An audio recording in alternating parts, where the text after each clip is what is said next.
I went to the professor's schools because I felt like I wanted to see my script. Can I have a look at it? And he showed it to me, which is also not typical, okay, in Germany. He showed it to me, and the grades I had this time was worse than the first one. There's no point wasting my time because everyone who was taking the course as economic students were like, if I have a 4.0, you should have fine. If I have a 3.5, it's okay. And initially, I didn't have that mentality. But when it got to me failing in the second time, I was like, you know what? A 3.5 is also fine. A 4.0 is also okay. Let me just pass this exam and go. I try to be realistic with myself that if you fail it, then you have to start from scratch. Is that something you want to do? I was crying because I was asking myself that, God, this was not the agreement. Everything has been going according to plan, and I was trusting that, okay, everything is going well because I put everything in your hands. Why am I going through this? Like, why? It's not like I wasn't studying. Hi everyone, my name is Yewande and I am the host of the Now That We're Here podcast. The Now That We're Here podcast aims to tell the stories of immigrants who have left their home countries and now call another country home. We want to hear about their good times, the bad times, and what's next while they're here. I think the main thing is to share the unique stories of immigrants that we don't hear about in our everyday lives. We work with these people, we see these people, but we don't know how they've come here. We don't know how they are dealing with grief, how they are dealing with loneliness. And we want to share these stories with the hopes that the lessons and the experiences will help another immigrant feel less alone and feel more at home in their new country and in their new home. I hope you listen on YouTube, on Spotify, and everywhere else you get podcasts. I hope you subscribe, I hope you comment, and I hope you share. I hope you enjoy it, and I hope the lessons really help to improve the quality of your life in your new home. Thank you, and bye. Hi everyone, how are you doing? It's been a while, but we're just going to get into it. Today I have Detutus on Now That We're Here podcast, and I'm super excited to talk to her because we haven't met in person. We have only spoken online, and I'm very excited to know her story. So I'm gonna quit talking now and hand it over to Detutus. So Detutus, how are you doing first of all, and then tell us a bit about you. Oh, thank you, Yewande. I'm doing very well. Thank you for asking. So as she said, my name is Detutus. Some people know me as Shay as well, but I live in Germany, Munich precisely. I've been in Germany for about 7 years now. I came here on a student visa in 2016. I am also a YouTuber. I have successfully been able to stay working in the finance sector prior to when I came to Germany, and also when I came to Germany. That's basically like the short introduction. Since this is going to be a long conversation, we can get a feel of how the conversation is going to go. Yeah, exactly. Oh, and I think that's amazing that you've been here for 7 years. Hopefully you can fill in about your experience in Germany for that 7 years, because I know Germany is a very interesting country. I have not met anyone in this country, any immigrant, that doesn't have like one very interesting or I've never heard this about this story. So I'm looking forward to that. Okay, so tell us, what's your background? How did you grow up? I know you're Nigerian, also from your name. So maybe tell us a little bit of how you grew up, what you did in Nigeria, and then what made you decide to come to Germany? Okay, that's going to be a long one. So I am Nigerian. I'm from Osun State. I grew up partially in Osun State as well, and I also grew up in the north, Kaduna. I was born in Kaduna State. I don't speak any Hausa, don't ask. But I grew up in the north, and then we moved to Kaduna as a result of the crisis in 2000. So there was like a crisis between Christians and Muslims back then. So my parents decided, okay, it made more sense for us to move to the West. Growing up, I'm the last of 5 children. Even though I'm the last, I'm not spoiled. I always try to make sure I say that, because there's this general misconception that last children or last child or last borns are spoiled children. I consider myself to be quite disciplined and principled as well, which has sometimes got me into some kind of like weird situations. I always make sure I do what I like. Doesn't mean like I don't consider other people's preferences, but it's more about, okay, this is what I want to do. A couple of examples would be deciding that, okay, I wanted to go to social sciences, even though my parents wanted me to go to the sciences. My dad wanted me to be an engineer. My mom wanted me to be a doctor or a nurse because they are both in these fields. I was like, no, I'm not going to science class. I'm going to social sciences because I want to be an economist. My parents are not like, I would consider my parents to be very strict. They are just more like, okay, my mom says this thing that, okay, she doesn't want to treat every child the same way. So I think for me, it was more a case of, okay, Shay wants to do this thing. Let's let her do it the way she wants to do it. You understand? Because usually my decisions always come out fine. So thank God for that. So I ended up in the social sciences. I liked it. I don't regret it one day. And I'm grateful that they agreed or they allowed me, because I would say they allowed me to make my own decisions and my own mistakes. And they did that for each one of us, which I really appreciate them for that. Yes, and then after my secondary school education in Osun State, I studied as well in Osun State. And I didn't really like that because the university I went to was not even the university I wanted to go to in the first place. I wanted to go like far away from home. I love my parents, don't get me wrong. I just wanted, all my siblings were away, and I also just wanted to be away as well. And I think this is one decision that my parents kind of like put their weight on. They're like, okay, this is the university you're going to. I wanted to go to a federal university, UniJOS to be precise. But my father then was like, no, there's this whole crisis as well in JOS, so you're not going to JOS. I said, okay, then if I'm not going to JOS, then I can go elsewhere, maybe not in Nigeria, maybe I'll go to the University of Ghana. And I was like, no, that you can go to OAU. My mom also liked OAU because they have like this cred of, okay, people who graduated from OAU or from UI did really well.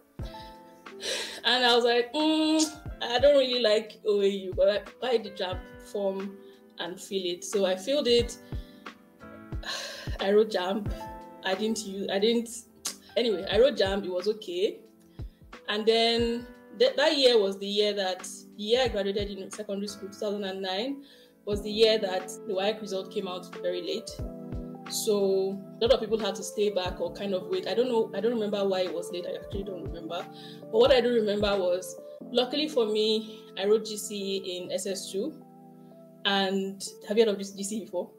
Okay, because of how you did your face, that's right. So I have, yes. I was just like, you wrote it in SS2, like that's impressive. So in my secondary school, most people, like, it was a process. So in SS2 you'd write GCE, and then in SS3 was like a revision of SS1 to SS3, and then we'll do like a mock exam, and then they'll like do prep classes and everything for you from the second term.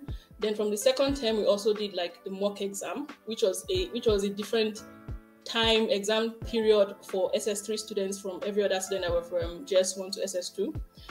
And then between SS2 and SS3, you'd write WAEC, and between second term and third term, you would write the WAEC and the NECO exams.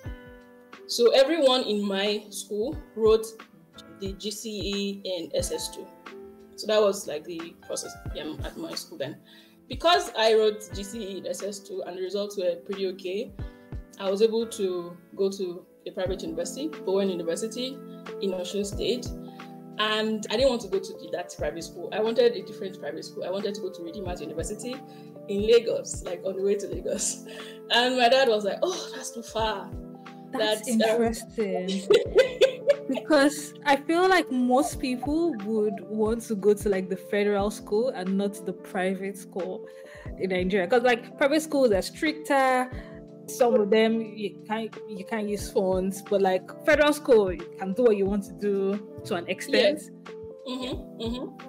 And even though like, okay, the federal school option was not possible at the time, they were considering like, okay, which private school would you go to? And then I was like, okay, I'll go to Redeemers. I have a friend that's also going to Redeemers. We went to the same secondary school, so we'll go to Redeemers together. And I was so sure that I was going to Redeemers because my friend was going there, and she always would have her way because she knows what she's doing. In quotes. And my parents were like, no, you're going to Bowen. because we had a family friend who was also who was going to Bowen, and then they asked questions. I ended up in Bowen.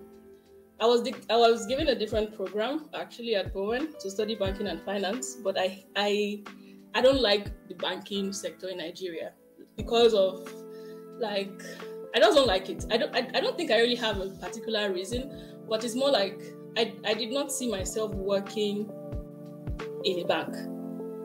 And banking and finance at the time I believed was going to limit my options, and I like having options. So I was like, okay, I'm not doing banking and finance. So luckily for me, my dad decided to go see the vice chancellor, and we had a conversation. I still remember that in my head. We had a conversation with the vice chancellor, and I was like, oh, the man, he's a Yoruba man. I was like, oh, dad was like, he's the dad that he's trying to change her program, that she doesn't want to do banking and finance, that she wants to do English. And the vice chancellor was like, okay, no problem. He just signed a document, and that was it. And that's how I got to it. Did your dad know the vice chancellor before? No. They never met before. That was the first time they were meeting. But again, like it's why I really appreciate my parents for that. Like they are committed to the fact that they are parents. They are committed to your education and all of that. So I know not everyone had the same experience as I did. So I don't, when it comes to certain things, I just overlook it. Maybe, for example, there's something that I don't like. I just overlook it. That they've done so well already. Let's just let it slide. So that's how like I approach things now. Yeah. And it's like also it's nice to hear, because also in another episode of the podcast there was also an emphasis on parents, and I think it's just very interesting to see or to acknowledge and talk about how parents really fight for their children. My daughter does not want this, and this is what she wants, and I'll go through all the lens. I know how difficult it is to get to see like a vice chancellor in like a Nigerian university. You waited for so long. And you get we didn't even book an appointment. We just went to because it was a holiday period, so there was no need to actually like book an appointment or anything.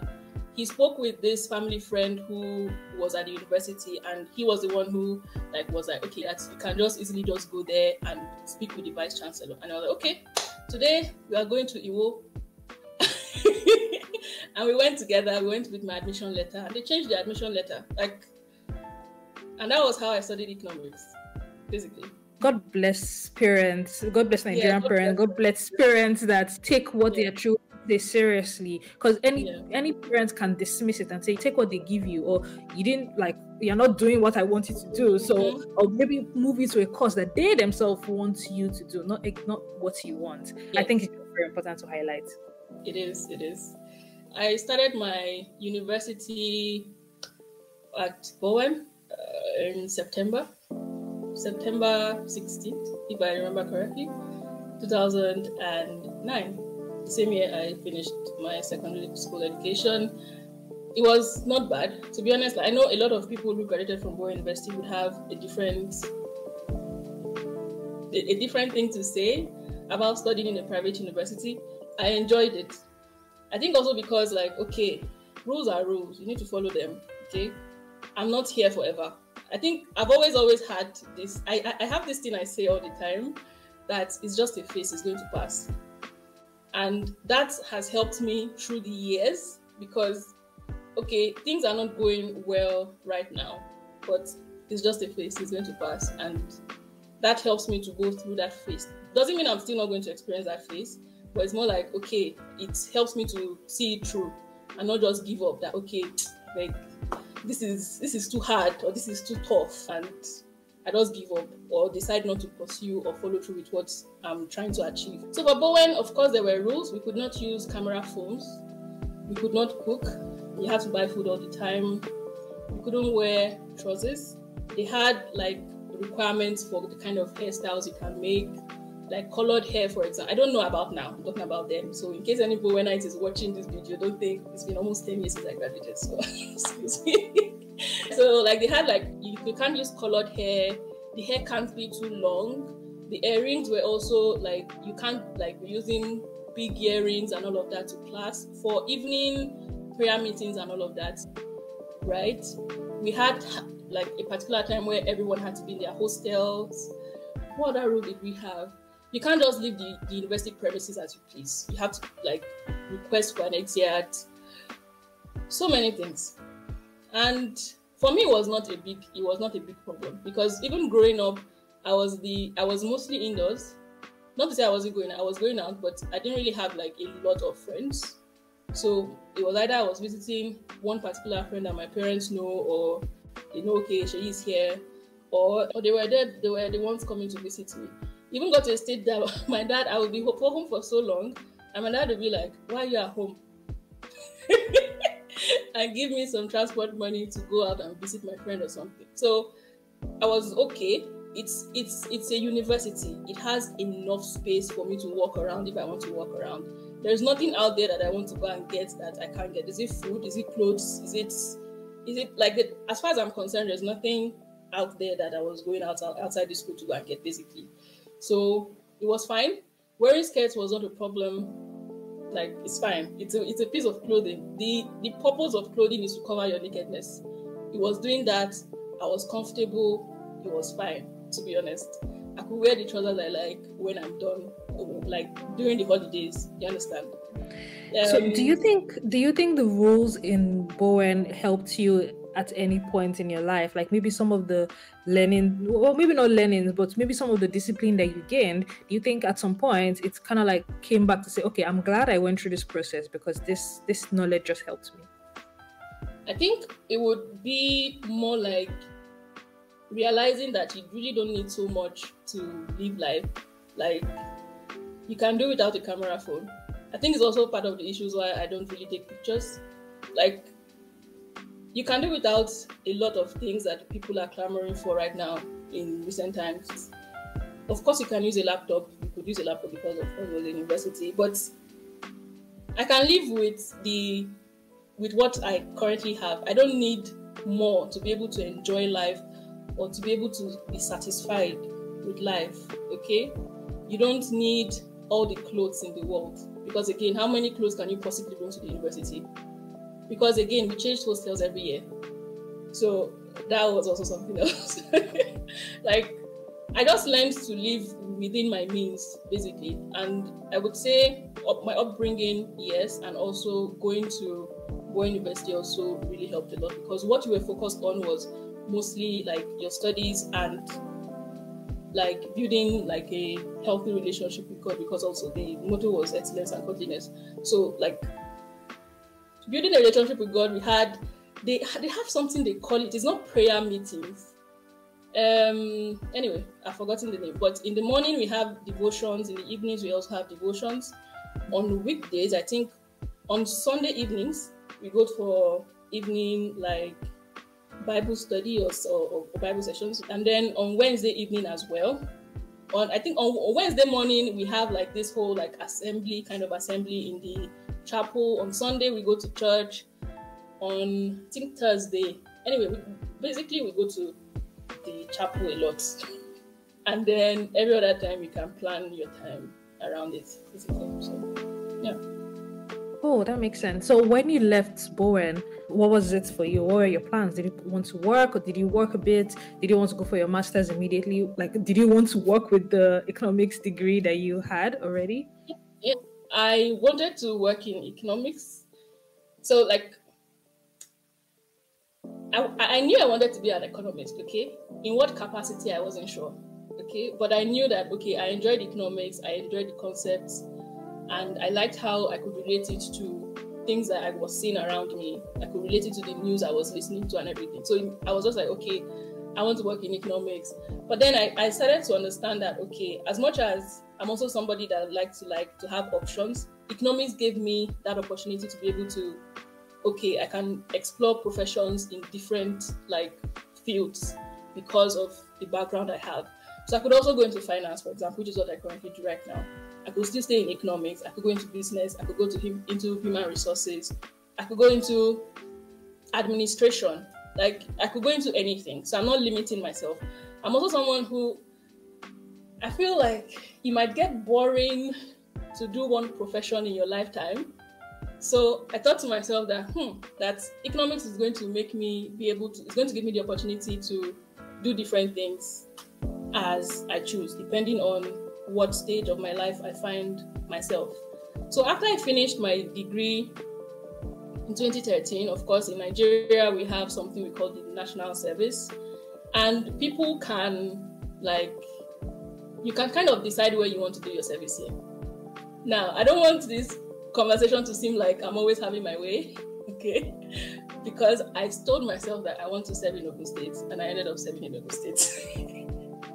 That's how that happened. How did that happen? Like I said, I grew up in Osun State, so I kind of have like this. I'm not a laid back person, but I don't like stress, basically. So I would say Lagos was not it for me. Like most people would be like, they want to serve in Lagos State and all of that. I wasn't, I didn't really care much for Lagos State, to be honest. And I didn't want to stay in Osun State because, gosh, like, can we be realistic? I went to secondary school in Osun State and I went to university in Osun State.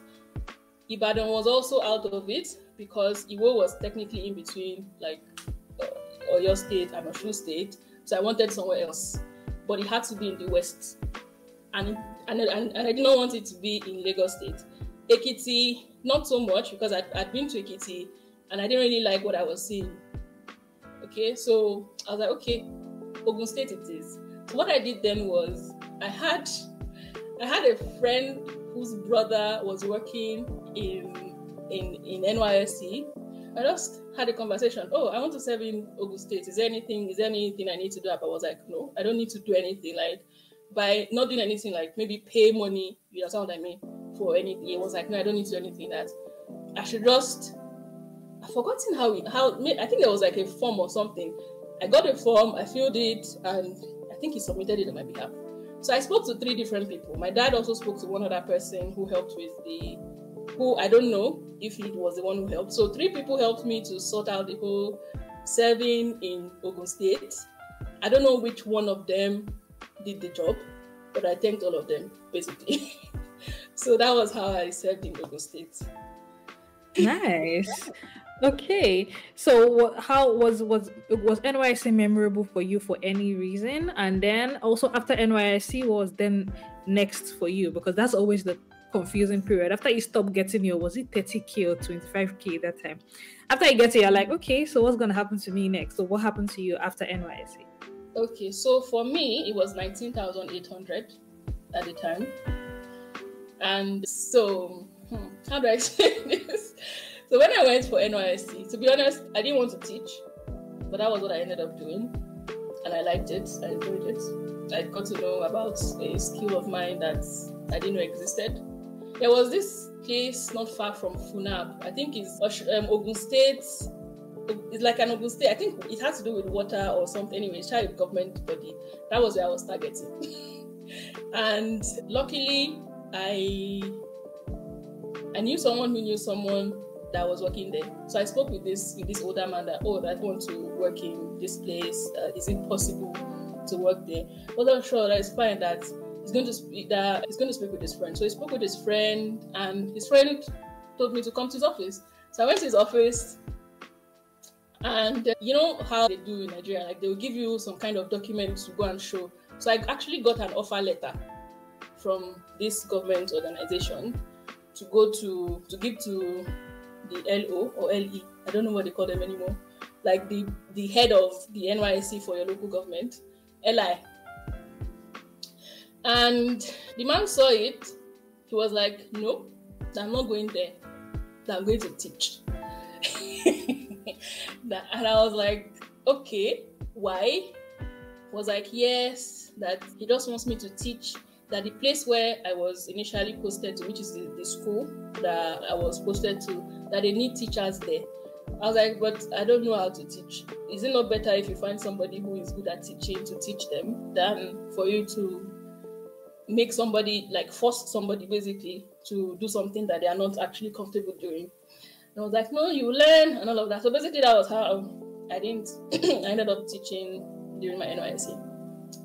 NYSC was good. It wasn't good because of like what people would typically say, oh, this is why NYSC was good, which is like maybe, oh, yeah, clubbing, all of that. I'm not into stuff like that, but more like the people I met, the interactions I had, the places I was able to visit, the friendships I was able to nurture and everything. Like, it was really, really nice. I traveled quite a bit during NYSC. I went to Delta State for the first time. I visited a friend's family in Delta State. It was really nice. I went to Abuja as well for the first time since I left the north. So that was like, there were a lot of like traveling happening around that time, and I really enjoyed every part of it. NYSC was pretty cool for me. That's interesting. Okay, now that you mentioned the north, do you have any memories of living in the north and how that was for you? Because I don't find a lot of people that grew up, well, they're not really in my circle, but like the few people I have met, like they have all these words. When we lived in the north, it was so good. They have all these very good memories about it. And north for non-Nigerians is northern Nigeria, because Nigeria is very big, so the north and the south are like two different countries. So do you have any memories of living or growing up there? Yes, I do. Some of them good, some of them bad. I'll talk about the good one. I remember growing up with my siblings. We used to play games a lot. We used to play hide and seek. We used to play basketball. My brother's friend used to come over to play basketball, but we were just like playing games. It was nice. I think that also helped us to like build our relationship and everything, because it was not just us sitting down around the house and all of that. And my dad also encouraged that by buying games like Ludo, Scrabble, different things like that to kind of help us to interact with each other and stuff. The bad side was, I remember around that time was when Abacha was in power, so it was around military regime time. And this memory can't leave my mind. Like, I can't get it out of my head no matter how much I try. Because that day was the day I thought that I was going to lose my dad. Because what happened? I still remember how it happened very, very well. My dad just picked us up from school and he was taking us into his office. Some man in a white 504 car was driving, like he was about to leave the parking lot of my dad's office space. And I don't know who the man was. I don't know who he is. I don't care. But I think he didn't drive well. So my dad came out of the car and was like, Oga, like, what are you doing? Do you understand what I mean? That's how some men in uniform just came out, like, they were driving towards us this way, and they came out of their car and pointed their guns at my dad. Again, I don't know who that man is. Maybe he's a soldier or something. I don't know. I still remember how that gun looked like. Like, it wasn't all those small guns. I don't know the names of it. It wasn't all those small. It was those big guns that had like holes. It had like holes like round about it like this.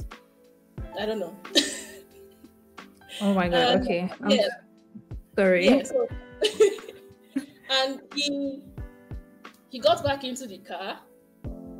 Like I can't even imagine how he was feeling that day, because like someone is pointing a gun at you right in front of your two younger children. Like, how does that make any sense? Fine, they might not know that children were in the car, but you shouldn't use your power to make someone else feel uncomfortable because you're trying to show, oh, you have power and stuff. Again, I don't know who this man was that was driving in a weird way on the road, but it makes no sense to point a gun at a civilian that was just driving on the road. I feel like people forget how bad like some of these military regimes we had in Nigeria were. Yeah. Especially, of course, like it's not like the economy is doing well. People are frustrated and people say a couple of things, but then it's like it's been worse. People's lives have been in danger. Only God knows what that guy could have done. Like, thank God he didn't do anything. And imagine little children would have just been marked for life for no reason. Yes, and unfortunately, I don't like any uniformed man. I'm just like, oh please, you get like I have this kind of indifference towards them. Like, just move away. Whatever it is they want to say, I'm not interested. If they are talking, I'm not interested, because you people have used your uniform to kind of, I don't know how to explain it. Like, they've tried to show that they are more powerful than you as a result of the uniform that they are wearing. And that has already marked me. Like, in my head, like, I could have lost my dad that day. And nothing would happen. You know how Nigeria is. Nothing will happen. So that was it. So those are the two like main memories, the good and the bad, that I have about living in the north. I also remember us leaving Kaduna in 2000, sorry. Yes, in 2000 was, I didn't feel sad. For some reason, I think I felt we were coming back, because I still remember, like, I felt Kaduna was home, okay? So I was just like, we're just leaving for a short time. Even though we had packed all our things and everything was in trucks and everything, I still went back into the house when everybody was technically outside the house. I went back into the house to hug the house. It's so stupid talking about. No, it's not. I don't think so. I went back in to hug the house, because in my head, again, I was still a child. In my head, we're coming back. So I was like, oh, yeah. I'm going to meet you. We are coming back. But we never went back. So that's so sweet. Okay, that's very interesting. Okay, so back to like after NYSC, because from everything you said, it seems like everything was going really well for you. So you were traveling, you had NYSC, you had your parents helping you out. Like, you seem to be chilling. Why did you decide to enter the chaos called immigrating to Germany? Like, what was the thing that made you say, okay, I want to leave this country now, even though everything is going well for me? I'll move to a place where I probably don't know anybody, I don't speak the language, and yeah. So how do I start this? Okay, so Germany was not my first option. The plan after NYSC was to work for a couple of years, max of 3 years, then go for my master's. It was shorter than that anyway, but the plan was 3 years or 2.5 to 3 years, then go for my master's. Because my thought process then was, it made more sense for me to have professional experience from my home country. So I'm not going to start from the scratch, basically, after I'm done with my master's. Because I was looking for countries that were offering the possibility of a post-study visa or a work visa after graduation and all of that. So there were certain countries that did not even come to my mind. For example, UK at the time. Excuse me, because at that time, they were not offering you the opportunity to have a post-study visa or to even work after you're done with your studies. So first on my list was Canada, because, of course, a lot of things. English-speaking country. I had a friend who was also going to go to Canada as well at the time. They had a post-study visa that I could get a temporary, a residence permit, basically, after I'm done with my degree. So I was like, okay, I'm going to Canada. Canada was much more reasonable considering the things that they were offering me as a foreigner. So I started applying to universities in Canada. I wrote IELTS, I wrote GRE, sent applications, and I didn't get admitted. I didn't get any admission because most of them they had like limited, I've forgotten what they called it, but it was more like they had like a limited number of students that they can admit per semester. So I didn't meet that, basically the requirements for the people that they wanted to choose. And I was like, okay, let me apply to other locations in Canada that were not so saturated. So at the time, I was looking at bigger places that everybody knows about, Ontario, Toronto. So I started looking at other places like Saskatchewan. There was this other one, Manitoba. So I was looking at all those other places that were not, like, people were not really talking about it as much as those other places, right? And then one time, one of my cousins came to visit, and we're just talking about, that I'm applying for my master's program and all of that. I was like, have I thought about Germany? That I don't even need to pay tuition fees for Germany. I was like, Germany? Who knows Germany?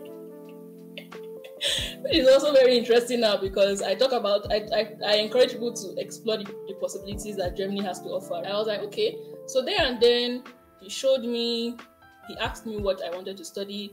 I told him economics, and then he checked on his phone, I remember I was in University of Tübingen that we saw, like, there was a program that I could do. I was like, so this is just one university that you can apply to, that I can also look at other options as well. I was like, okay, sure, definitely, I'll have a look. And since that day, I was like, okay, Germany doesn't look so bad. It's not so far out from Nigeria as Canada is. It's also close to the United Kingdom. I have some family there as well. So I was like, okay, let's try Germany. And that was is it that he had lived in Germany, or he just convinced you to move to Germany based on like Google searches? Yes. And okay, so I'm not someone who takes information they give me hook, line, and sinker. I'll typically like go back and do my own background checks and everything myself. So he decided Germany. I was like, okay, no problem. It didn't mean like that same day I started sending applications to German universities. I read up on, okay, Germany as a country, their economy, life after studying. Of course, there were not a lot of information at the time because people were not pushing out information as they do these days. But there were a lot of like articles that you could read up on. There was also Nairaland. Nairaland, for those of you who don't know, is a platform that has all the information about Nigeria, basically. So I went on Nairaland, and they had this whole chain of people who had gone to Germany, like sharing information. I read all the threads. And when I read it, I was like, okay. I think also because I like to read. So it was like I was reading a storybook. So I was like, okay, we are going to Germany. So that was how I said, okay, then Germany it is. We are going to Germany. And that was how... Yeah. No, that's actually very interesting, because I find people, even though I didn't school in Germany, but because I'm here, people ask me a lot of questions, and I'm like, you can find this question online. Like, you can find the answer to this question online. It's like what you just did. It's not a lot of people do it. People really underestimate the value of research, and just you've been told something, go and do your own personal research about it. People like to ask other people questions. They want people to give them this information, hook, line, and sinker. Tell me how much cost of living is in Germany. You can find these things online. I really want to point that out, because I get a lot of those questions, and I'm like, why are you asking me? Like, you have Google it. Just Google it. People are talking. Yes, you give a lot of this information right on here, and there's so many people that do the same thing online. So it's good to also know that you didn't have to get all this information before you made a decision. You got someone just told you something, you picked on it, and then you went to do your own research, and then you made your decision from it. That was how I came to Germany. So luckily, I didn't have to write like IELTS again, because IELTS is valid for 2 years. And I applied to only three universities in Germany, which is not the typical number. And the first one I got admission to, that was the one I went with. I didn't think of, because again, I selected these three universities based off of what they had to offer. So if any one of them were to offer me admission, I wouldn't blink twice. So at the time, I just, like, I got the admission letter and just started processing the whole, like, visa for my student visa, and that was it. How many universities would you say is typical for like a student to apply to? Would you recommend? To be honest, as much as possible. It's very difficult to put a number to it. As much as possible,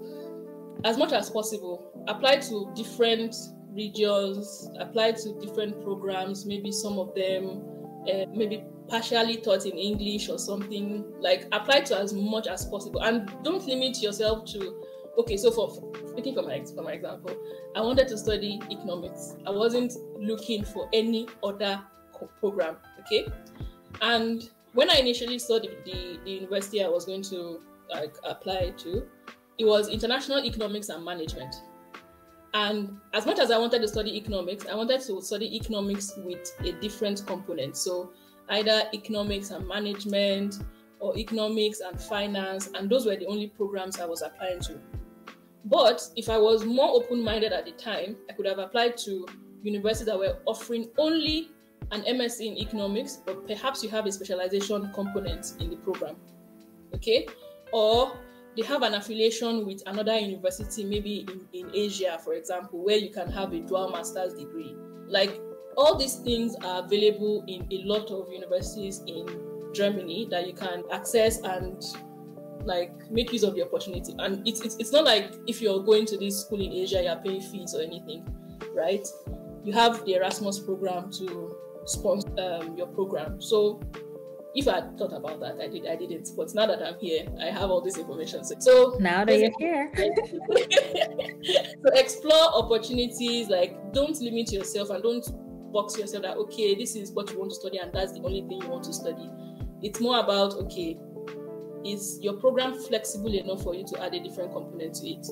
So you can have more opportunities, basically. So what I'm hearing is that for someone that wants to apply to a master's degree here, you should apply to as many universities as possible to increase your chances. And you should also be open-minded with the choice of course. Don't just pick that one course that you want to do, pick multiple options. The third point is also search out for opportunities that the universities have to offer. There's a lot of opportunities on there. There are internships, there's Erasmus, there are exchange programs, there are travel, there are job, work study opportunities that some schools offer as a package that you can kind of like look at while you're applying for your master's degree or even any degree you want to apply Any to. degree you want, basically. Yeah, cool. All right, thanks. So, and how was the application and visa process for you when you were doing it then? The application process, again, was quite straightforward. It's very much different from how it is now. There was no A, B, or grouping or anything of anyone, okay? Of course, okay, let me just talk about how mine went, okay? So I don't talk like I'm talking on my own YouTube channel. So I received my admission letter on the 25th of May, 2016. I started my application in June. I don't remember the date in June, but like I started my application, I think the second week of June. I'm not trying to give you like a timeline. And then I received I received the request for my passport the second week of September. I got my passport back a week later and I traveled 4 days later or 3 days.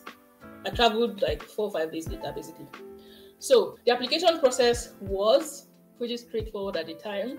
You have the admission letter. There was no requirement to actually get your blocked account immediately. They would request for you to actually like put in the money into the blocked account at the time. So what I first did was I submitted my application, which included like IELTS, my admission letter, my letter of motivation, very, very important.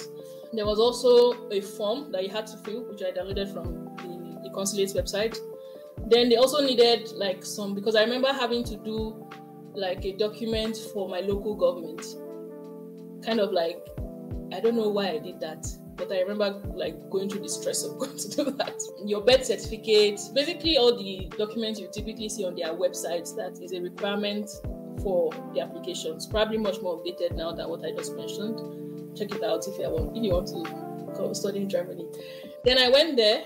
My appointment was very early in the morning. My sister took me for my appointment. I think my appointment was at 7:30 or so, and I had to go to work. So we left very early for my appointment. She dropped me off and then she went back. And then it was about 45 minutes. The whole interview that I did was about 45 minutes. I was standing the whole time. And they had like the person who was interviewing me was sitting down. She seemed to be of Asian origin. She was sitting down and then there was a glass in between the two of us. I was standing and then I just had to like pick up like something that was like a telephone right there, and then we did the interview that way. The questions were normal, like for example, what's the name of my university, what's the address of my university, what are the courses that I wanted to take when I go to the university, what are my plans after studying, how would this study program like impact my life, They also asked me who was going to be my sponsor, how do I intend to sponsor my education, and all of that. At that time, the blocked account was not needed. Okay, I just wanted to point that out because. And then a couple of weeks later, I think sometime in July, they requested that the money should be transferred. There are different ways to go about this. You can also have a sponsorship letter if you have maybe a family member in Germany. I didn't have a family member. In fact, right, I still don't have a family member in Germany. So I didn't have a family member in Germany, so there was no way I was going to get a sponsorship letter. And then once you submit the form, you had to pay for the account to be opened. At the time, it was like 4,500 euros, 4,500 naira, excuse me, 4,500 naira. I think in euros now, so that's why. Naira. So Great. It's a 4,500 naira, and then the account will be open. Then it was Deutsche Bank, so I think they had kind of like an affiliation with Deutsche Bank. Deutsche Bank was the one opening all the blocked accounts for international students who were coming into Germany, at least from Nigeria that I know. And when you go and open like this account, then so after that, they'll send you an email requesting for your passport. Then you do a self-addressed envelope to yourself. So you send it to them so that they can send it back to you without having to like pick up the cost of posting it back to you. You send your passport. And I got it, and luckily for me, I'd already bought my flight ticket already. I know it was a very weird thing to do. And I got a lot of raised bros like, what are you doing? How do you know you're going to get the visa? But at the time, it was more like, if you don't get a rejection, if after a couple of weeks, they've not told you that, auntie, you're not going anywhere, then you most likely get it. It was I have to say, it was much easier then than it is now. So I was so sure I was going, and also because like I've prayed about it, like this me being in Germany was not just, this is where I want to go to. It was more like, okay, I don't know anybody in Germany, I'm all on my own. So even before I came to Germany, there was this whole, like I did a whole personal like prayer session, fasted for like a whole week, prayed about it to make sure that God, I don't know anybody here. I'm putting my trip to Germany on your hands and just take control. So everything was very smooth until when it was not smooth. We'll get to that at some point. That's interesting. Okay. Everything was pretty smooth. Like the whole visa, me coming to Germany, I was also able to do like, again, I love research a lot. I like to read a lot. And I believe like information is power, clearly, and everybody says that, but information is truly power. So then there was this flyer that they passed across to everyone who went to the university that I went to, the first university I went to, and I read everything back to back. And on that same document, it was a PDF. That same document, I found out that the university like provided websites where you can find accommodation as an international student who was coming into Germany. It was also there. I was able to also find that they had a buddy program where you can have like someone who will pick you up from the airport. So I harnessed all of that.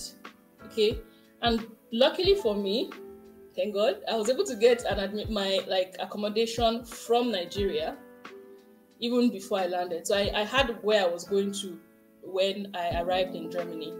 And the woman was so nice that she was like, so I arrived on the I left on the 27th, I arrived on the 28th of September. And I didn't pay like I was expecting, because of course, if you are using a service, you should pay for it. I was expecting that for those 2 days like the last 2 days of September, that I was going to pay rent. I was like, no, that there's no need, that my rent is going to start from the 1st of October. So I lived in the house for free from the 28th till the 30th. And the guy who picked me up from the airport was like, how did I get my accommodation so fast and everything? I was like, the international office of the university gave us a document. I just read it. And I think he now went ahead and read the flyer and shared it with all his friends that, oh, this place is really nice. It's a nice accommodation that you people should apply. The lady who I've been speaking with, who helped me with the whole accommodation, like the admin manager for the apartment block, she called me one day and was like, did I share the information with anyone? I was like, no, I didn't share the information with anyone. I just guess people are just like paying attention to the flyer now, unlike when I paid attention to it and when I read it, she was like, oh, okay. But so basically that was how that happened. And it's interesting how paying attention to very tiny things can save a lot. Trust me, I spent a long time getting an apartment in Germany. So this you getting accommodation before you came in, if you're not living here, you don't know how big of a miracle that is. Like I spent months trying to find a place to stay. Okay, so now that you're now in Germany, you've gotten your visa, everything went smoothly. Like, I'm just like everything is going smoothly. It's like it's like being an expressway, like on the autobahn here with your story. But I'm now, and I hope it stays that way consistently with you, just generally. Now that you're in Germany, so how was like your first month, first year? How were you able to settle in, considering you also didn't know anybody here? You came here with a lot of Google search, everything, you basically did it yourself. How were you able to settle in? Luckily, you had found a place to stay for a while. How did you settle in? How did you find the classes, the weather, and then now meeting people? How was that process for you in your first month and in your first year? Okay, so I mentioned that I read a lot of information on Ireland. And as a result of that, I was able to find one lady who was also coming to my same university but was studying a different program. So we connected, we exchanged numbers, and she was the only person I knew in Paderborn at the time. So at least I knew, okay, there was someone that I have spoken to on the phone, and that I know, okay, she's also going to be there by the time I arrive in the city. So for the first couple of months, I think it was mostly orientation and everything, because classes didn't start until the mid of October. So the first week, the first 29th to 30th, I went to the international office to register. Then there was a whole 1 week orientation. I had to also register at the faculty. Also look at the course outlines, decide what courses I was going to take for the semester. I came in winter, so of course I was shocked. I was shocked at the weather, but I was prepared for the cold. So I did some shopping to keep myself warm, also because there was blocked account. So you technically feel like you have a lot of money because the money is there. Anyway, so I was shopping for the weather, also trying to decide what courses you're going to take for the semester. There were a lot of orientations. Like every class that was starting that semester, the professor would give like a brief, like a welcome kind of stuff, a welcome kind of thing. Okay, new students that were coming in, what to expect for the course in particular. And I think it was okay. Like, again, I think maybe because I also try to be a realistic person. This is not Nigeria. Also, in the beginning, I struggled with studying because I'd been away from studying for a while. I was mostly reading for recreation, not reading to for retention. As much as I liked economics, I struggled a bit with what was being done in class. Like, the teacher he wasn't giving you notes, he only give you slides. And then he gives you slides, you write your notes in class, and you go back and do your own study on your own, or you read before the lecture so you can follow what the professor is saying, so you understand it better. Then in class you can ask questions. But also all these professors are okay with you asking questions about the previous lecture in the next class, because then it shows that, okay, you've done some background reading and you have a better understanding of what is going on, but you need some clarifications on certain things. Office hours was also something else I just got to know about when I came to Germany. Like, okay, they have office hours. You go to the office hours, you see like students queuing in front of the man's office or the lady's office or the professor's, what do you call it, female professor? I don't know. Or their office, basically. And then people really I also tried to use that as much as I could. They also had like teaching assistants who were maybe doing a PhD, for example, and they have a better understanding of the topic. So you could also ask those people for questions as well. So, and these are questions related to the topics that you're learning in class. Yes, exactly. exactly. All right, cool. Because that's something we didn't have during bachelor's in Nigeria, and it might be like looking at you like you're a dumb person. So it was very different. So did that help you? Just saying, did that help you in any ways in like your courses and in your grades? The fact that you took advantage of these office hours and also asking questions and doing your own research before the class and after? Yes, it did. Greatly, it did. Because people explain things differently. The way a professor who has like decades of experience teaching a topic is going to explain something, it's going to be different from somebody who is just building the knowledge up as a PhD student or a PhD candidate. They call them candidates these days. A PhD candidate. So, and with a PhD student, you're going to be able to ask your questions more freely because you people are technically in the same category, you understand? But with a professor, if you're coming to ask a question, sometimes they expect you to have done that in your bachelor's. And then I'm here looking like blank, like I don't remember doing that in my bachelor's. I don't think we did that. It's like, so if you didn't do it, you should read up on it. So it was like double work for me. I don't know about other international students who decided who studied in Germany, but it was more like, okay, if you want to understand something that is like much more advanced, then it's either you do like a refresher course or something on the topic you're doing, and there are a lot of those on YouTube or the internet. With study, were any big challenges that you faced in just like school in general? Because we just mentioned now the educational system is a bit different from back home. There are all these advantages, but were there some things that you particularly found difficult, maybe because of the language or just because it's school? The language, no, because I studied my program was completely taught in English, so I did not have to learn German to attend lectures or anything of that sort. What I would say was stressful for me was having to do a lot of the work myself, which I didn't have a problem with because I like to read, so it's fine. But it was more like, as an international student, you have to, yes, there's a blocked account or you have a sponsorship letter. I think if having the sponsorship letter is even a bit more complicated than even having a blocked account, because a blocked account, at least you have money for 1 year. For a sponsorship letter, the person is only sponsoring you coming to Germany. You have to like sort out everything basically on some occasions, not on all occasions, of course. So even though you had a blocked account, you have to also prepare for when you need to renew your visa. So that meant that you have access to 20 hours a week to work, but you also need to know how to manage your money and make sure that you have enough for when you want to extend your visa. I don't know about anyone who didn't have enough in their account and then had to be told to maybe return back to their home country or anything. I've never heard of that occurrence. I've never seen it before. It has never happened to anyone within my circle. But there was just that pressure. I don't know if it's an unnecessary pressure, but the pressure was just there, basically. So you're studying, also because studying in Germany, studying is difficult on its own. Then studying in Germany is like an added like deep difficulty level, okay? So you're studying hard, you're trying to kind of get a refresher from what you studied during your bachelor's that you may or may not be taught during your bachelor's, that's one. Then two, you are trying to work.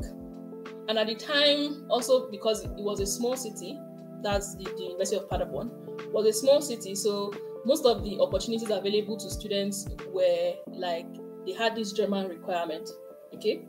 So you had 20 hours to do whatever work that does not require your mental capacity, rather like you using your energy to work. So you're back home tired, you still have to study, okay? Then you have to learn German. I enrolled for German evening classes, and I would not recommend it for somebody who is just learning, but also depends on your availability. I find that the intensive programs for German are much more suited. Like you learn more compared to if like after a long day, you're now spending 2 hours to learn the language. Personal opinion, somebody else might have a different contradictory like view, so it's fine. So it was so many things happening at the same time.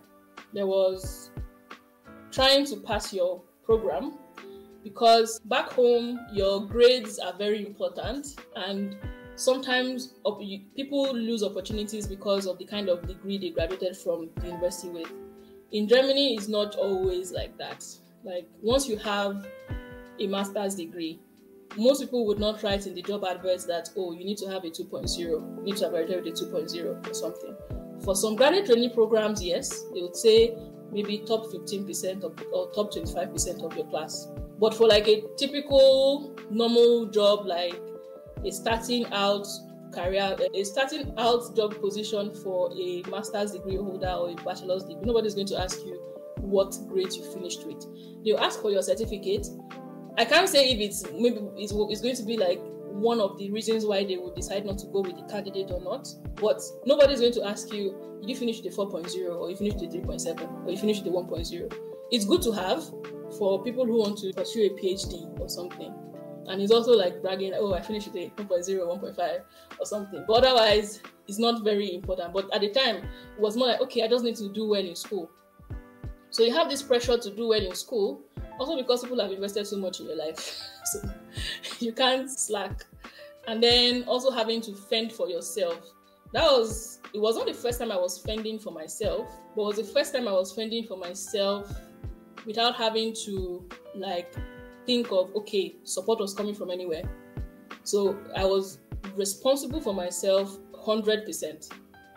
And that meant I had to, I was paying for everything myself, basically. Like, I was paying my rent, I was paying bills. Like, there are a lot of bills in Germany. Whether you have a TV or you don't have a TV, you are paying your TV license. Like, there are so many things that you're never supposed to be paying for, but you just have to pay for it because in Germany, you have to pay for it. Like, health insurance is there, and as much as you don't pay for tuition, yes, but there are other bills that are coming, like, around, like, that are coming up. And the blocked account is, like, only stretching so far. After 1 year, if you were not working for that 1 year, then I don't know what you are going to do, to be honest. Right? So basically, you recommend that even though you have a blocked account as a student, you should also think about finding a job that you'll be able to do and still study at the same time. It's the most reasonable way to go, to be honest. There is no other way around it, except your parents are millionaires or billionaires, of course. Then they can be refreshing. Then they can be transferring the required amount into your account every year. Then by all means, do anything. But if that is not the case, then definitely. So how are you able to combine everything then and still, because you've graduated, right? And you've also worked, which means you did well in university. How are you able to combine at that time? Because it might be a struggle for people. You're coming from like Nigeria where you're not paying rent, your parents are paying your school fees or your home country. And now you have to go to classes. You have to also work to make some money with the 20 hours you've been given. You have to learn German, then you have to study. Those are already 4 things you have to do automatically. How are you able to juggle everything and then manage them properly? Prioritizing, basically. I think it's the short answer, but more like, okay, what are the important things in my life right now?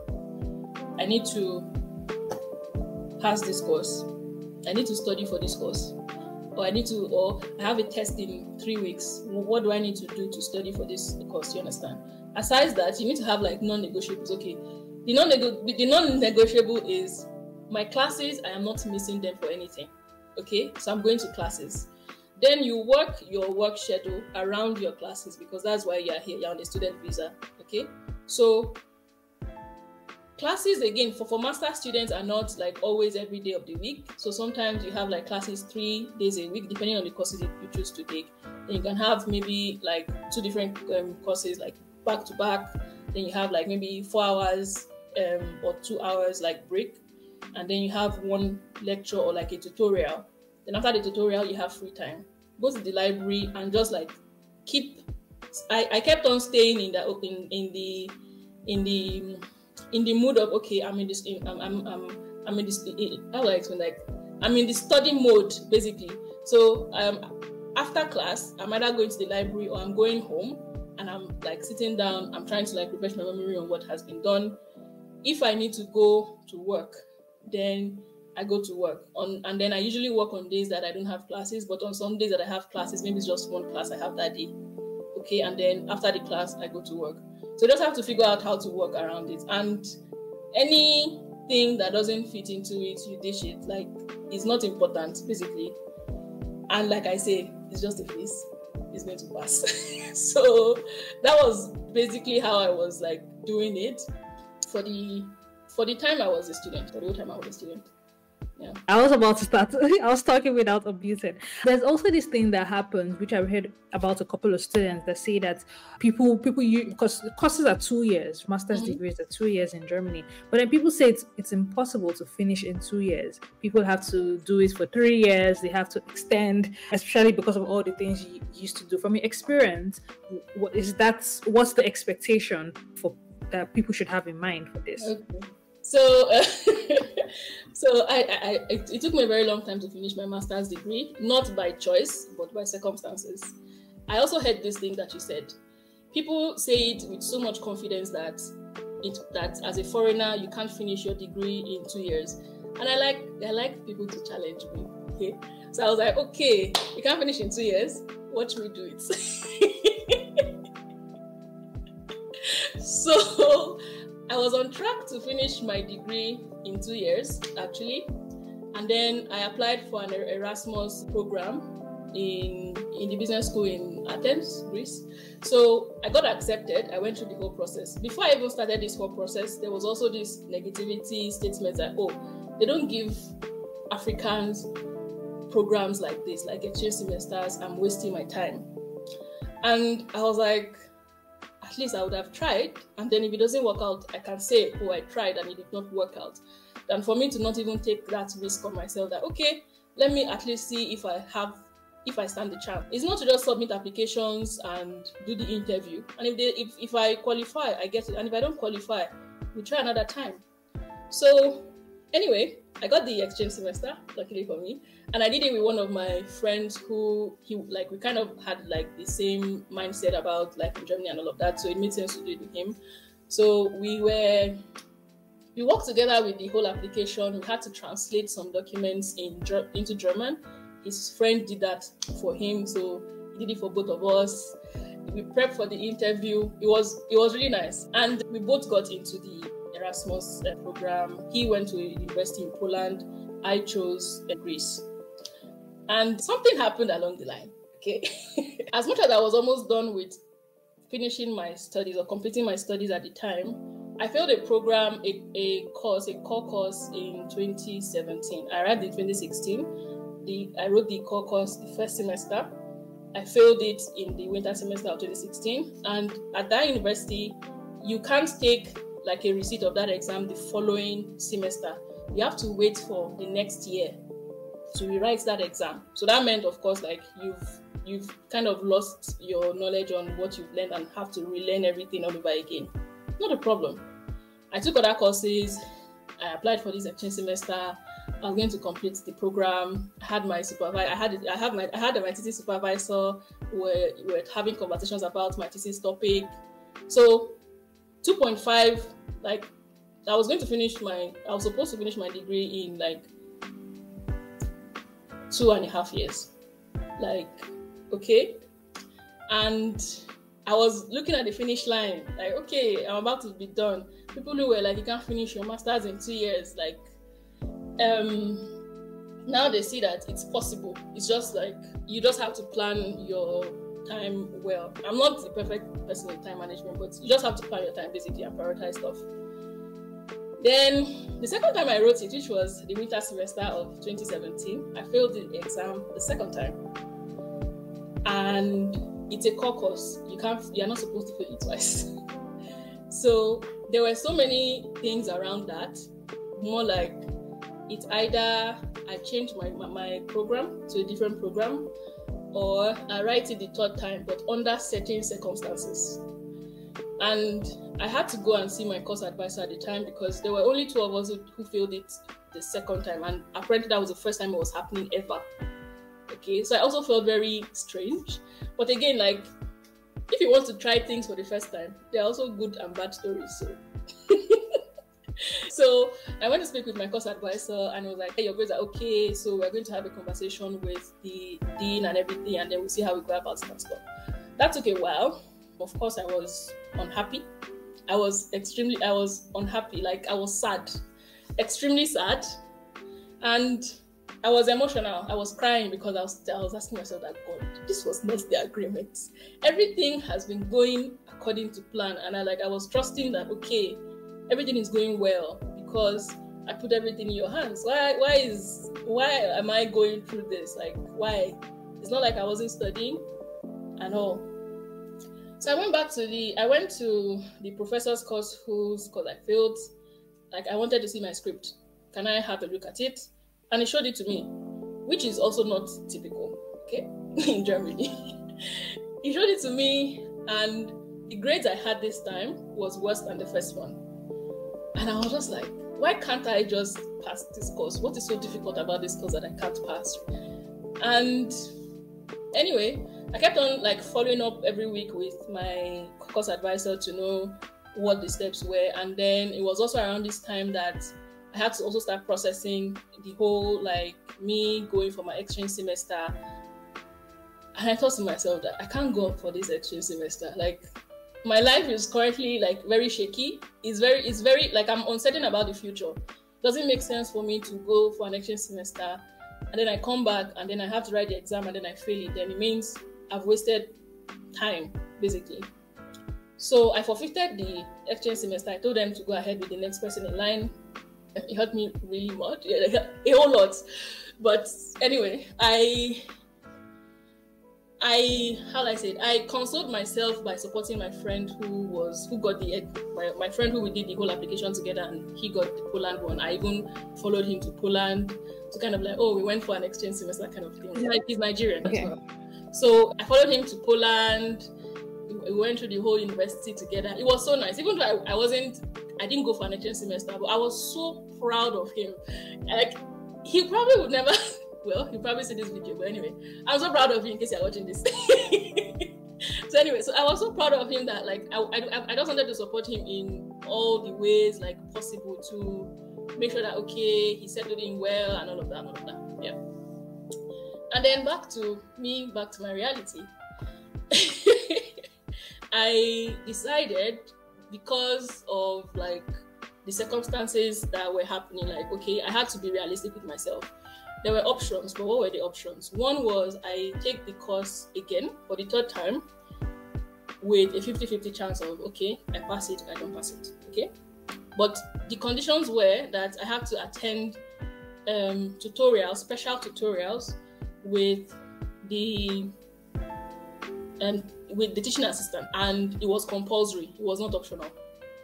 And this was a different tutorial from what was offered to every other student. So I'll attend the one that was offered to all students, and then I'll attend the special one that was being offered to myself and the other person. The second option was for me to change my program, which for someone else might be, okay, good, but I wanted to study economics. It was economics or nothing, okay? And then the third option was for me to leave the university completely and to go and continue elsewhere. Because the condition for me writing it the third time was I had to pass it. If I did not pass it, I could not study economics in any other state in Germany. I have to study a different course. Okay, so maybe after, like, if I had failed it the third time, I would maybe have to go and study, I don't know, business administration or marketing or something else entirely, and having to start from the scratch. Okay, that was not, I wasn't going to do that at all. So I said, okay. Of course, I was sad. I cried my eyes out. I prayed a lot. Gosh, no, I prayed a lot. And one day I just woke up, and it was as if something just dropped in my head, like, pew, we are changing universities. And I just sat down on my laptop and I started looking at universities that admitted students into a higher semester. And that was it. I applied to the university. The university was also in the same state as my previous university. I applied there. I went to the university. I went there to meet the course advisor, and I had a conversation with him before I sent my application. So I went with my transcripts. I went with my transcripts. I had sent him an email explaining my whole situation to him, that I want to change my program and all of that. that I would like to have a conversation with him. So he said, okay, of course, that he's available at this time. He fixed an appointment, and I went there. So I went to all my documents with my bachelor's degree, my bachelor's transcript, my current master's transcript, everything. I went with it. And I explained everything to him. And he looked at my transcript and was like, what is this course about? That he doesn't understand why this course is a compulsory course. I just said, okay, please just let us finish this thing and let us keep it moving. Like, there's no need for us to this any course that was being offered or something. I was like, okay, that he thinks I have a chance, that I should just send him my application and stuff. So I sent him my application. I remember, like, Professor Winter, I can never forget him. Like, so I sent him my application and everything. Not him. I sent him my application to the portal and everything, because it was a different portal for students who will be admitted into a higher semester. So during this interview that I had with him was where he revealed to me that, okay, that I could transfer some credits to my program, to the program I'm studying at. So I'll have to select what courses I want to transfer. And the courses I want to transfer will depend on what courses they have available at their university that is closely related to the program, to the courses that I've already done in my previous university. So, and that was basically how I transferred university. One of the best decisions of my life. I don't regret it for one day. Like, I met amazing people there. I had even a better experience at this university than I did in my previous university. Also at this university, I was able to get like an internship opportunity that also helped me to get my first full-time job in Germany. Like, so many things just kind of clicked, and I was just like, fine, I was unhappy. I was just like, okay, it was for the best. So it wasn't really all that bad, but it was an extremely sad time of my life. And also around that time, I also had a cast on my leg. Like, I went running and I broke my tendons and ligaments, and they had to put a full cast on my leg. I was just like, gosh, what is going on in my life right now? What did I do wrong?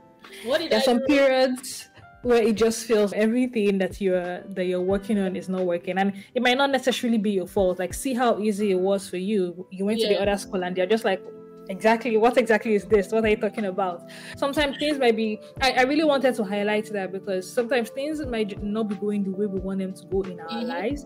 We're doing everything right, and really it's just what it is. Like, life is ups, it's just full of ups and downs. Yes, right? You might engineer as much as possible for things to happen a certain way, but it's just in the times when you're going through these low periods, how resilient are you, and how are you letting it grow you to become the person you're supposed to be? Because you could have just said, see, I'm failing this course and I'm not doing it again. And people actually drop out of school because of this, because they've told them you can't fail this course again. But you can move. Like, because you're an immigrant doesn't mean you don't have, or you're an expat or you're an international student doesn't mean you don't have options available to you. So yes, you always have options. And to be honest, I think people need to also be realistic with the options that are available. Because I could have said, well, I would write it again and take the situation by the horn, like, okay, I'm going to do this. But I studied the first time and the second time. Maybe I just don't like the course, which was a part of the reasons. But in my mind, I was like, even though I don't like the course, I can always read it and pass it. Like, for me at that point, it wasn't really about the grade for that course in particular. I just wanted to pass it. And the mentality at that time, we were taking the course with students who were studying engineering, okay? And that was already like some kind of pressure, like, why are we taking courses with engineering students? And it was just like, you know what? There's no point wasting my time, because everyone who was taking the course as economic students were like, if I have a 4.0, it's fine. If I have a 3.5, it's okay. And initially, I didn't have that mentality. But when it got to me failing it the second time, I was like, you know what? A 3.5 is also fine. A 4.0 is also okay. Let me just pass this exam and go. Right? I try to be realistic with myself, that if you fail it, then you have to start from the scratch. Is that something you want to do? No.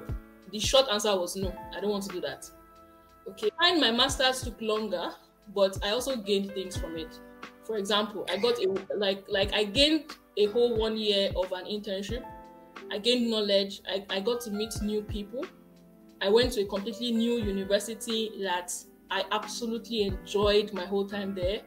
I met amazing people, and like I would not trade it for anything. And then, to be honest, I was thinking to myself that maybe I should have actually applied to this university in the beginning. As opposed to me Who saying knows? I wanted like an economics program that had a component of something else. If I'd applied to masters in economics, which was the program I ended up doing, then maybe all of this would not be happening. But it's already water under the bridge. Would never. And you have this experience to share. That's true. Okay. So with this one now, you said you got a job, or you got an internship that got you a job. How has it been like transitioning from student to working in Germany for you? Are there any interesting experiences so far, or some things that you have learned from? It's a whole different mindset, working and then being a student and then staying in the country. So I'll say my internship helped me a lot. Excuse me. My internship helped me a lot in like easing in. Excuse me. So I'll say my internship helped me a lot, especially with easing into the work life, because even though it was a 20-hour like working student position, I learned a lot about the working environment in Germany, because I was allowed to sit in certain meetings. I also was able to interact with people who were much more experienced than I was. They were also from different backgrounds. I worked at the time mostly with Americans, and some of them spoke German, some of them did not. So, like, I also thought, okay, there was a possibility of working in business, okay, without speaking German. Because my own understanding at the time was, okay, if I'm a foreigner and I want to work in the business aspect, like finance, economics, business administration, and so on, I need to speak German, because I would be working with people like my colleagues in the office. So if it's going to be the case, then I need to improve my German skills, which is why like I pressured myself so much to learn German. But seeing them and like learning about how they came about, like how they came to Germany, because to be honest, like Americans in Germany, it didn't make sense to me, because like, what are you doing in Germany? And how they explain how they came, why they came to Germany. Some of them is because of their partners. Some of them is because, they just wanted a different place from America. They explained a lot of things about maybe health, or just wanting to live in Europe. They just wanted to explore Europe, which is also a good explanation, to be honest. It's a simple and good explanation. And how they've been able to like grow their career, work in different companies and all of that. So, and they also talked about like how it's important to have like to build a network within your company, wherever you find yourself or in your field. So then I was working in investor relations, and then like I had interaction, like I was interacting with people in investor relations. And then one day, the director of investor relations was like that. She doesn't think like I interact like with other people in the team or something like that, that I should try to like build my network and stuff. And even though I never got to work there after I graduated, because there was no open position at the time, they recommended me to like a graduate trainee that they were going to start, like begin in the company at the time. And I felt that was a good signal that, okay, at least I did well enough for them to think that, okay, I was good enough for their company, but it was more like it just did not work out, basically. You understand? Because if I didn't do well, if I didn't do my work well, if I didn't build a good relationship with them, no one would ever say, oh, yeah, I think you would be a good fit for this thing. Please make sure you apply. And they came back to me to ask me, have you applied? Have you submitted the application and stuff? So building a network is very important, especially in the professional field, like in your professional like journey. And I think that has also helped me like so far. Like I've had people who have like recommended jobs to me that, okay, I think you should apply for this position and stuff. And so I'll say building your network, ask people for help.